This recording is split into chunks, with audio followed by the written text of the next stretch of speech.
আজি আমাৰ কেবিনেটে অংগনবাদী কৰ্মীসকলৰ দৰমহা তেওঁলোকে আগত 2000 টকা ৰাজ্য চৰকাৰৰ পৰা পাই আছিল, ভাৰত চৰকাৰৰ পৰা 4500 টকা পাই আছিল। এতিয়া আমি যেটো ৰাজ্য চৰকাৰে 2000 দি আছিল, এতিয়া তাৰ লগত আমি 1500 যোগ কৰি দিম। তাৰ মানে they will get 3500 from state government, 4500 টকা কেন্দ্ৰীয় চৰকাৰৰ পাব। সৰ্বমুঠ তেওঁলোকৰ দৰমহা 8000 টকালৈকে বৃদ্ধি হ'ব। তাৰ মানে ৰাজ্য চৰকাৰ আৰু কেন্দ্ৰীয় চৰকাৰে দিয়া টকা প্ৰায় সম হ'লগৈ।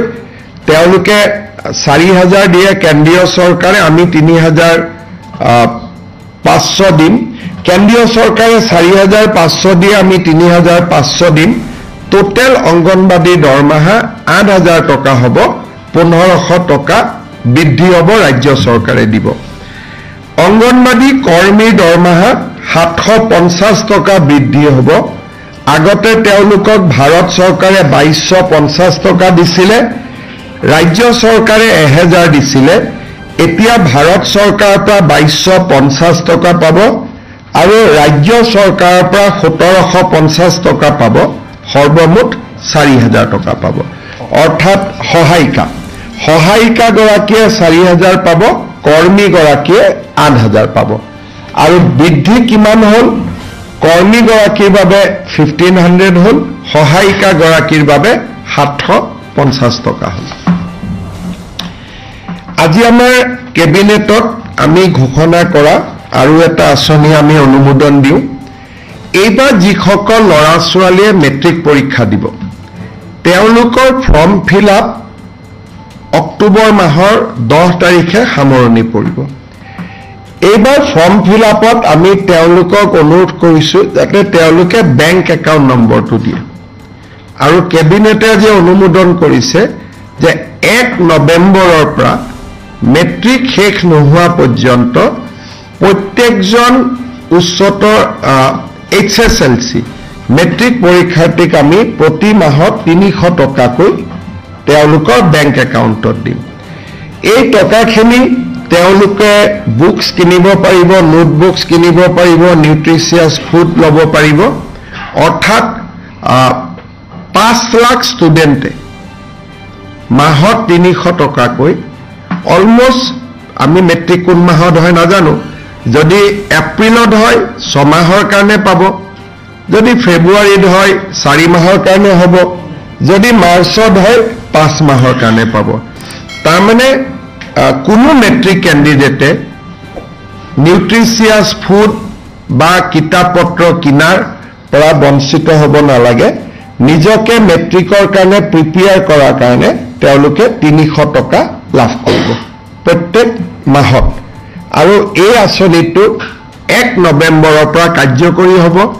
আপোনালোকে হয়তো ভাবিব যে ল'ৰাবিলাকক ফৰ্ম দিব, নহয়, আমি মেট্ৰিকৰ ফৰ্ম ফিল আপতে তেওঁলোকৰ বেংক একাউণ্ট নম্বৰটো লৈ ল'ম আৰু তেওঁলোকে পোনে পোনে তেওঁলোকক আমি 1 নৱেম্বৰৰ পৰা 300 টকাকৈ দিয়া আমি আৰম্ভ কৰিম। শেষত স্বাস্থ্য বিভাগৰ আজি এটা ডাঙৰ সিদ্ধান্ত এটা আছে। মই কেইদিনমান আগতে কৈছিলোঁ যে নাৰ্ছিং হোমসমূহত এতিয়া নাৰ্ছিং হোমৰ মালিকে টকা নিদিয়া বুলি ডেড বডি ধৰি ৰাখিব নোৱাৰিব।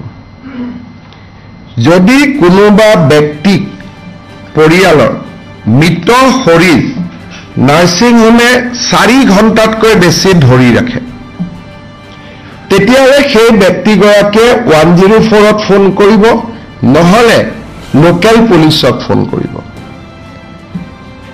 The dignity to the dead person is paramount. কোনো ডেড বডি তেওঁলোকে মৰ্গত পইচা নিদিয়া বুলি ৰাখি থব নোৱাৰিব। টকা পইচা যি আছে তেওঁলোকে চিভিল কেছ কৰক, কিবা কৰক, টকা উভতাই লওক, কিন্তু ডেড বডি হিউমেন ডিগনিটিৰ কণ্ট্ৰেৰী হয়। ডেড বডিটোক তেওঁলোকে বন্ধকত ৰাখি থব নোৱাৰিব।